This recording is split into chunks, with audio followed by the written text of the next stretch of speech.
সাইদের মৃত্যু medical killing কিনা তদন্তের দাবি আজহারীর। ফাঁদে পা দিও না, অনুরোধ ইশরাক হোসেনের। জানাবো গণ অভ্যুত্থানের ঘোষণাপত্র, ছাত্রদের সঙ্গে কিছু বিষয়ে দ্বিমত রয়েছে বিএনপির। এবং সর্বশেষ জানাবো বাণিজ্য মেলায় সাংবাদিকের উপর হামলার ঘটনায় আটক ৩। শুনছিলেন সংবাদ শিরোনাম, এবারে বিস্তারিত। সাইদের মৃত্যু মেডিকেল কিলিং কিনা তদন্তের দাবি আজহারীর। ডক্টর মিজানুর রহমান আজহারী বলেছে, আল্লামা দেলোয়ার হোসেন সাইদের মৃত্যু স্বাভাবিক নাকি মেডিকেল কিলিং করা হয়েছে তা জাতিকে জানাতে হবে। এ বিষয়ে তদন্ত করে প্রতিবেদন প্রকাশ করতে হবে। আজহারী বলেন, শিরক বিদাতের বিরুদ্ধে আজীবন ইসলামকে বিজয়ী হিসেবে দেখতে চেয়েছিলেন তিনি। তাকে অন্যায় অবিচারের মাধ্যমে বছরের পর বছর জেলে পুরে রেখে নির্যাতন করা হয়েছে। জেলের ভেতরেই তার মৃত্যু হয়েছে। তার মৃত্যুতে গোটা বিশ্ব কেঁদেছে। এই মাহফিলে প্রধান অতিথির বক্তব্য রাখতে গিয়ে ধর্ম উপদেষ্টা বলেন, ডক্টর আফামা খালিদ হোসেন বলেন, চট্টগ্রামের প্যারেড ময়দান বিশ্বনন্দিত মুসাফিরের কুরআন আল্লামা সাইদির বিজড়িত স্থান। তিনি কুরআনের ছায়াতলে আনার জন্য ধর্মপ্রাণ মানুষকে আহ্বান জানাতেন।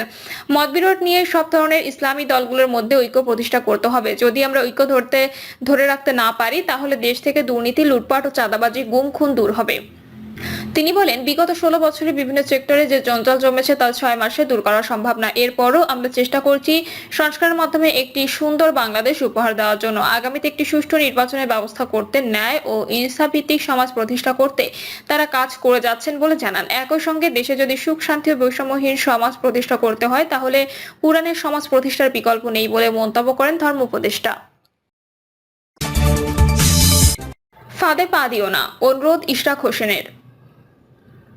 আওয়ামী লীগের পলাতক নেতাদের প্ররোচনার ফাঁদে না পড়ার অনুরোধ জানিয়েছে বিএনপির আন্তর্জাতিক বিষয়ক কমিটির সদস্য ও ঢাকা মহানগর দক্ষিণ বিএনপি সিনিয়র সদস্য ইঞ্জিনিয়ার ইশরাক হোসেন। তিনি বলেন, অনেকেই আছে ছোট ভাইয়ের মতো বয়স হবে যারা বাস্তবতা না বুঝে আওয়ামী লীগের পলাতক নেতাদের প্ররোচনার ফাঁদে পড়তে পারে। ধরে নাও, আমি তোমাদের অনুরোধ জানাচ্ছি, এই ফাঁদে পা দিও না। আওয়ামী লীগ নামে দলটির কোনো স্বাভাবিক পতন হয় নাই। যারা তোমাদের ব্যবহার করে বলির পাঠা বানাতে চাচ্ছে, তারা গণহত্যা বা জেনোসাইডের জন্য দায়ী। পোস্টে তিনি আরো বলেন, আওয়ামী লীগের পলাতক নেতারা কোনো জনদাবিতে আন্দোলন সংগ্রাম করছে এবং করার অধিকার রাখে না। এরা কেবল ক্ষমতার মোহে দূরে বসে তোমাদের বিপদের মুখে ঠেলে দিচ্ছে। যারা না বুঝে ফাঁদে পা দিবে, তারা জনরোষে পড়ে ক্ষতিগ্রস্ত হোক কিংবা দেশ আবার উত্তপ্ত হোক, এটা কারোর কাম্য নয়। গণ অভ্যুত্থানের ঘোষণাপত্র, ছাত্রদের সঙ্গে কিছু বিষয়ে দ্বিমত রয়েছে বিএনপির। জুলাই গণ অভ্যুত্থানের ঘোষণাপত্রের জন্য দলের প্রস্তাবের খসড়া তৈরি করেছে বিএনপি। দলটি এখন তাদের প্রস্তাবের উপর যুগপৎ আন্দোলনের শরিক দলগুলোর মতামত নেওয়া শুরু করেছে।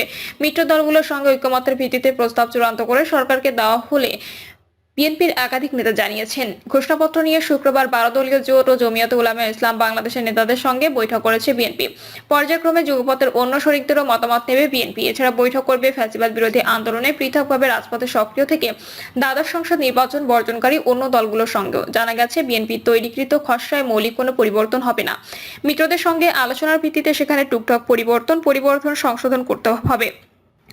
71-এর মহান মুক্তিযুদ্ধ থেকে শুরু করে শেখ হাসিনা সরকারের পতন পর্যন্ত ফ্যাসিবাদ বিরোধী দীর্ঘ গণতান্ত্রিক সংগ্রামের পরিক্রমা তুলে ধরে জুলাই আগস্ট গণ অভ্যুত্থানের খসড়া ঘোষণাপত্র চূড়ান্ত করেছে বিএনপি। এই ঘোষণাপত্রে ভবিষ্যতে ফ্যাসিবাদী শাসন যাতে আর ফিরে না আসতে পারে সে ব্যাপারে দৃঢ় অভিপ্রায় ব্যক্ত করা হয়েছে। ক্ষমতাচ্যুত আওয়ামী লীগ সরকারের গুম খুন থেকে শুরু করে জুলাই গণ অভ্যুত্থানের সঙ্গে জড়িত যে মানবতা বিরোধী অপরাধ, সেটার বিচারের বিষয়টিও সুস্পষ্টভাবে উল্লেখ করা হয়েছে। এছাড়াও ন্যূনতম সময় একটি অবাধ ও নিরপেক্ষ নির্বাচনের মাধ্যমে গঠিত জাতীয় সংসদে প্রয়োজনীয় সাংবিধানিক সংস্কারে মানুষের প্রত্যাশার কথাও তুলে ধরা হয়েছে।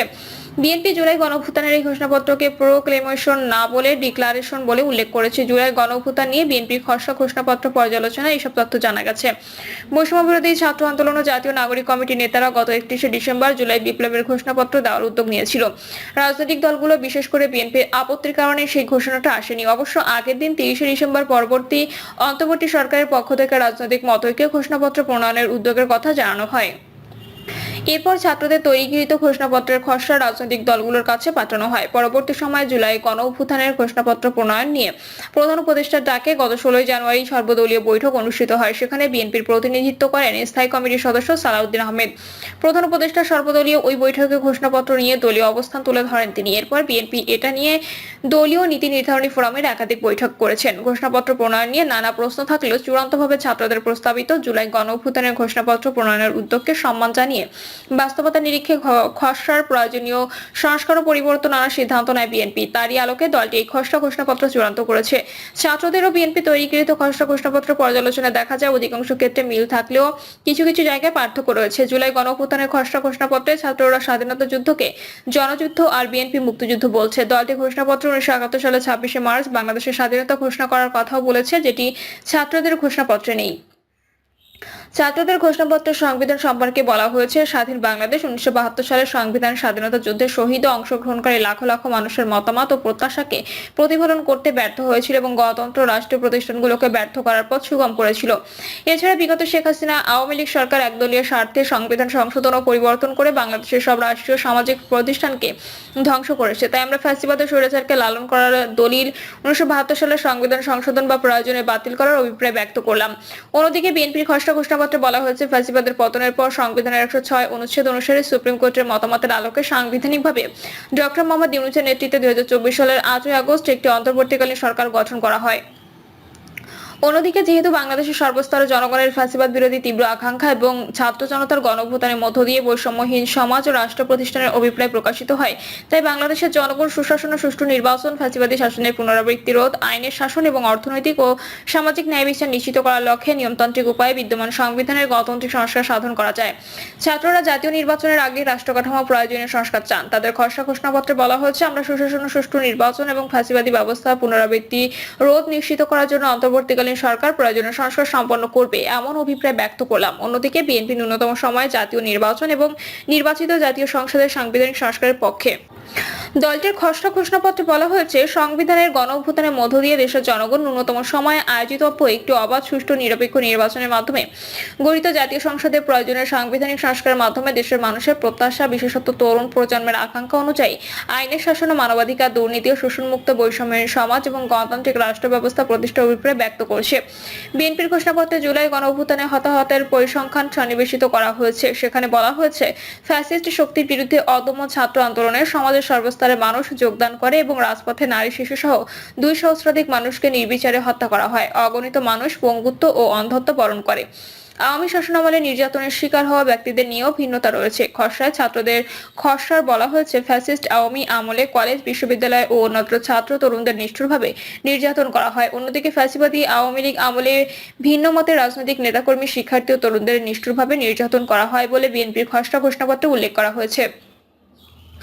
উভয় খসড়ায় গণহত্যা ও মানবতা বিরোধী অপরাধের সঙ্গে জড়িতদের বিচারের দাবি জানানো হয়েছে, তবে তাদের অপরাধের কার্যকাল নিয়ে ভিন্নতা রয়েছে। ছাত্রদের খসড়ায় বলা হয়েছে, আমরা জুলাই গণঅভ্যুত্থানকালে ফ্যাসিস্ট আওয়ামী লীগ সরকার কর্তৃক সংঘটিত গণহত্যা ও মানবতা বিরোধী অপরাধ এবং রাষ্ট্রের সম্পত্তি লুটপাটের অপরাধগুলোর উপযুক্ত বিচার করার দাবি জানাচ্ছি। অন্যদিকে বিএনপির খসড়ায় বলা হয়েছে, বাংলাদেশের জনগণ বিগত 16 বছরের দীর্ঘ ফ্যাসিবাদ বিরোধী আন্দোলন সংগ্রাম এবং জুলাই গণঅভ্যুত্থানকালে ফ্যাসিস্ট আওয়ামী লীগ সরকার কর্তৃক সংঘটিত গুম, খুন, হত্যা, গণহত্যা, মানবতা বিরোধী অপরাধ ও সব ধরনের নির্যাতন, নিপীড়ন এবং রাষ্ট্রীয় সম্পত্তি লুণ্ঠনের অপরাধগুলোর দ্রুত উপযুক্ত বিচারে দৃঢ় অভিপ্রায় ব্যক্ত করছে।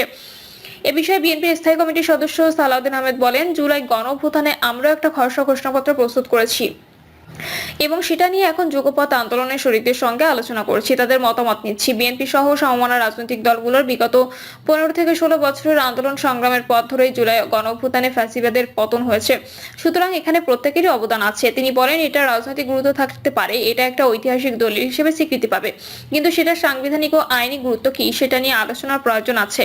মিত্রদের সঙ্গে আলোচনার ভিত্তিতে এটা চূড়ান্ত করে আমরা সরকারের সঙ্গে কথা বলবো এবং তাদের এটা প্রমাণ করব। প্রিয় দর্শক, এই ছিল এখনকার সর্বশেষ সংবাদ। আপডেট সব সংবাদ পেতে চ্যানেলটি সাবস্ক্রাইব করে বেল আইকনটি ক্লিক করে রাখুন।